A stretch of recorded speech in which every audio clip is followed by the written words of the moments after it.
Présidente, Monsieur le Premier ministre, Mesdames et Messieurs les ministres, alors que vous prononcez devant cette Assemblée votre discours de politique générale, il est clair que 2024 sera une année décisive. Pour notre continent d'abord, avec la tenue d'un scrutin qui déterminera l'Europe que nous voulons. Pour notre pays ensuite, alors que les Jeux Olympiques et Paralympiques de Paris feront rayonner la France à travers le monde.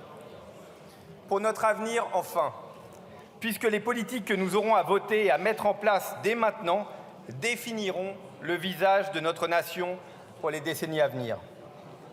C'est dans ce contexte plein d'enjeux et de défis que vous avez été nommé, Monsieur le Premier ministre, et cette nomination symbolise pour les députés Renaissance autant une marque de renouvellement que de fidélité.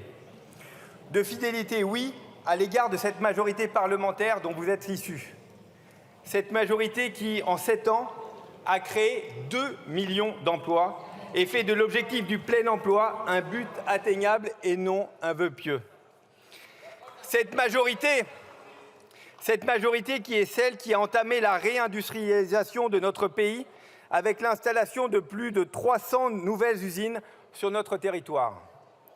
Celle qui a investi dans notre souveraineté énergétique en relançant notre filière nucléaire et en développant les énergies renouvelables comme jamais auparavant.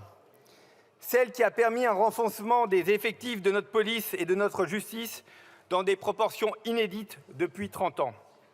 Et redonner à nos armées les moyens d'assurer leur mission aux 4 coins du globe. C'est cette majorité qui a accru l'égalité des chances dans le dédoublement des classes et l'école inclusive et qui lutte depuis 7 ans contre les déserts médicaux avec la suppression du numerus clausus et la libération du temps médical. Mais nous devons aller plus loin. Vous avez fait, Monsieur le Premier ministre, des annonces fortes devant nous. Celles qui ont su protéger nos concitoyens et nos entreprises lors de la crise du Covid-19, comme nous les protégeons encore aujourd'hui face à l'inflation, plus qu'aucun autre pays européen. Cette majorité qui a fait de la France le premier pays d'Europe en termes d'investissement, tout en accélérant la transition écologique avec la baisse de plus de 4% de nos émissions de CO2 en 2023. Oui, 4%, nous sommes dans la trajectoire. Celle qui a voté les moyens de protéger notre souveraineté alimentaire avec les lois Egalim, j'y reviendrai. Je pourrais multiplier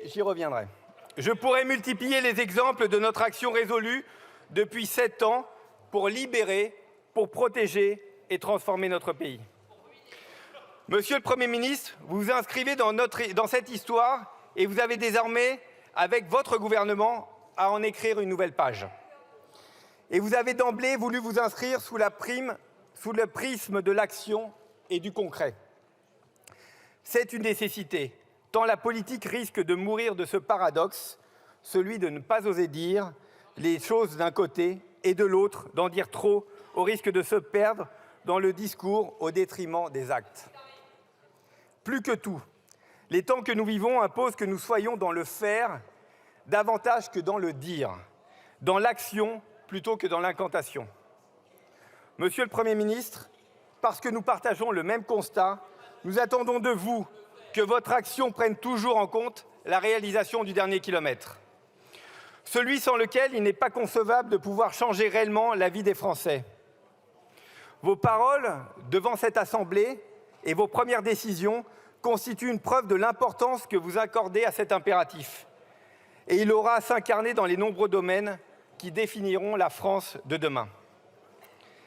L'un des plus essentiels pour notre pays, premier producteur européen, c'est bien sûr l'agriculture. Dans un monde aux échanges ultra compétitifs, nous devons continuer à défendre l'excellence des produits français en imposant les mêmes normes de qualité aux pays qui veulent importer leurs denrées chez nous. Les députés Renaissance veulent ces clauses miroirs pour qu'il soit impossible d'importer des produits qui ne correspondent pas à nos normes. Et nous saluons votre détermination à les instaurer dans nos échanges commerciaux. C'est cette préoccupation d'une alimentation de qualité qui nous a poussé à déposer une proposition de loi sur le bien manger qui sera votée ici, dans cette Assemblée, en mars prochain. Mais pour que notre agriculture prospère, il faut avant tout que ceux qui la font vivre puissent vivre de cette activité, sans craindre le lendemain. Pour cela, en tant que législateurs, nous ne pouvons tolérer que les lois votées par la représentation nationale soient contournées, voire bafouées. Aussi, nous saluons votre volonté de faire respecter par les distributeurs, les transformateurs et les industriels les lois Egalim, ainsi que la loi que nous avons portée pour sécuriser l'approvisionnement des Français en produits de grande consommation.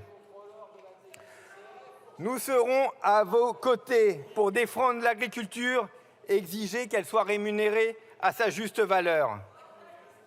Et nous continuerons dans les semaines à venir à nous faire le relais des préoccupations des maraîchers, des éleveurs, des viticulteurs, des céréaliers, de l'ensemble des agriculteurs et des pêcheurs de nos territoires. Pour porter des textes qui améliorent leur quotidien, tels que la proposition de loi Renaissance pour protéger le mode de vie agricole face aux troubles du voisinage. Dans cette perspective, nous nous appliquerons à enrichir toujours plus la future loi d'orientation agricole et apporter des mesures qui changeront concrètement et rapidement la situation de ceux qui nous nourrissent. Ce choc des facilités que nous voulons pour notre agriculture, il doit aussi se faire au bénéfice de l'ensemble des concitoyens et des entreprises de notre pays, sans oublier les collectivités locales. La bureaucratie est un poison lorsqu'il alimente le désordre au lieu de le résoudre. À la suite de la crise du Covid, nous avons commencé à lever certaines lenteurs, à remettre en cause des procédures sans logique. C'est cet élan qu'il nous faut conserver dans la nouvelle loi de simplification. Nous serons évidemment au rendez-vous pour l'amender et l'accentuer. Ce chantier de la simplification nous permettra ainsi de modifier profondément la vie de nos concitoyens, tout en maintenant notre objectif de redressement des finances publiques. La bonne tenue de nos comptes est un impératif absolu de notre majorité. Et nous tiendrons ensemble, Monsieur le Premier ministre, le désendettement que nous nous sommes fixé, cette trajectoire que nous sommes fixés jusqu'en 2027. Plus que tout, pour permettre à notre pays de prospérer, il faut, vous l'avez martelé dans votre discours, redonner toute sa pertinence à la valeur travail. D'abord, en faisant en sorte que le travail paye et en refusant de laisser des millions de salariés s'enfoncer dans la précarité. Nous ne pouvons tolérer que ceux qui respectent notre contrat social et contribuent chaque jour à faire tourner nos entreprises connaissent les angoisses des fins de mois. Cette classe moyenne qui est le pilier de notre économie et qui se sent trop souvent la grande oubliée de nos politiques publiques. À cet égard, les mesures que vous avez annoncées ici, Monsieur le Premier ministre, vont dans le bon sens, car le travail doit toujours payer plus que l'inactivité. Ce combat pour le travail, il est au cœur du projet que les députés Renaissance défendent depuis 7 ans, car il est l'essence même de l'émancipation de chacun. Et il sera déterminant pour améliorer durablement le pouvoir d'achat des Français, qui est leur principale préoccupation et qui doit donc être la nôtre, en métropole comme en Outre-mer. Essentiel aussi, dans cette quête d'émancipation, est l'accès pour tous à un logement. Or, la crise que connaît actuellement ce secteur impose que nous apportions des réponses fortes aux Français. Les textes que notre groupe a portés ces derniers mois, qu'il s'agisse de la proposition contre l'occupation illicite ou celle sur les meublés touristiques, constituent des premières briques. Nous plaidions depuis longtemps pour franchir un cap, un véritable choc de l'offre. Vous le savez, Monsieur le Premier ministre, vous étiez attendu sur ce sujet. Vous y avez répondu par des annonces fortes. Un autre impératif, un droit fondamental même, c'est le droit à la sécurité. Aucun habitant ne devrait craindre de se promener dans son quartier. Aucune femme devrait craindre de rentrer seule le soir.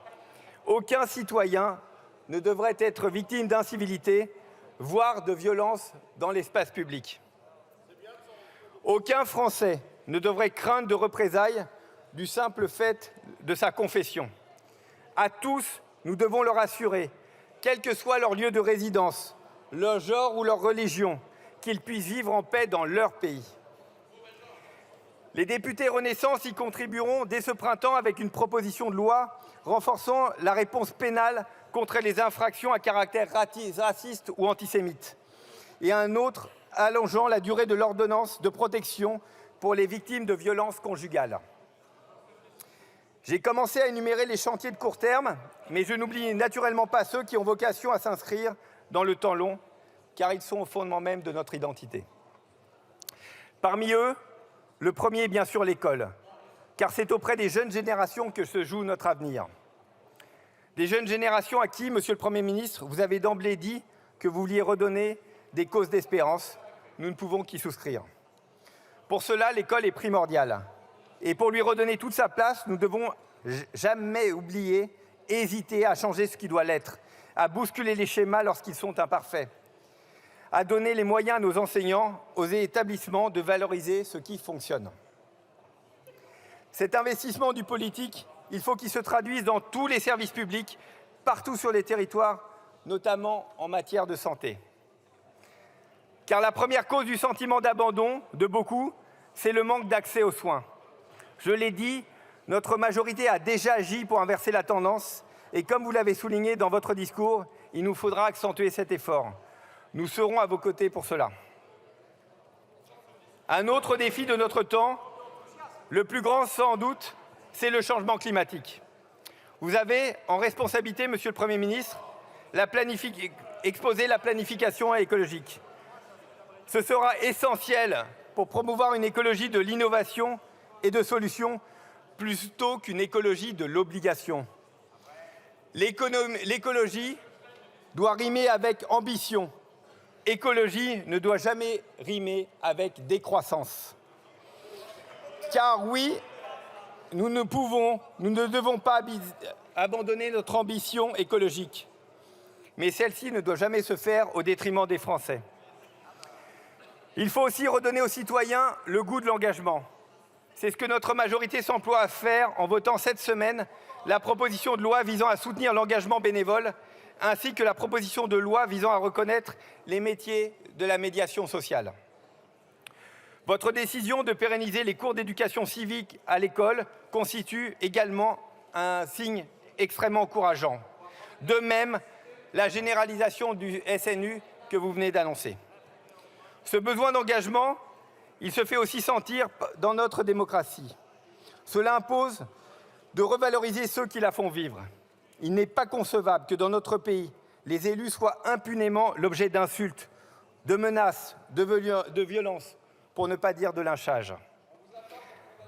Servir ses concitoyens au sein de sa commune, de son département, de sa région ou dans cette assemblée ne devrait jamais faire craindre pour sa vie ou pour celle de ses proches. Une démocratie qui se retourne contre ceux qui la servent, elle se détruit. Et honte à ceux qui, par leur comportement outrancier, ont pu, y compris sur ces bancs, alimenter ces bas instincts. À cet égard, la proposition de loi renforçant la sécurité des élus locaux sera salutaire.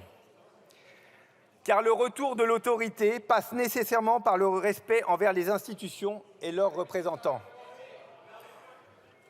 Pour mener à bien toutes ces entreprises, l'esprit de compromis qu'exige la configuration de notre Assemblée apparaît indispensable. Je le redis aujourd'hui devant l'ensemble des groupes de l'arc républicain. Ma main et celle des députés Renaissance est toujours tendue pour construire des majorités de projets. Nous le faisons déjà à travers plusieurs textes transpartisans. Il nous faut accentuer cet élan. Mais pour conduire toutes ces réformes, un autre élément consubstantiel au projet que nous portons depuis 2017 m'apparaît essentiel. Car, Monsieur le Premier ministre, la France a besoin d'audace. D'audace pour tenir le rang qui est le sien dans le concert des nations et en Europe. D'audace pour préserver l'art de vivre à la française et faire valoir ses idéaux face au bouleversement du monde. D'audace pour se réinventer sans cesse en accord avec son histoire et ses valeurs. Et parce que votre action entend s'inscrire dans la vision du président de la République, d'une France fière d'elle-même, je veux vous assurer ici du soutien et de la confiance des députés Renaissance. Pour terminer mon propos, Monsieur le Premier ministre, je veux vous lancer cet appel. le même que Danton fit jadis à la tribune. De l'audace, encore de l'audace, toujours de l'audace, et la France est sauvée. Je vous remercie.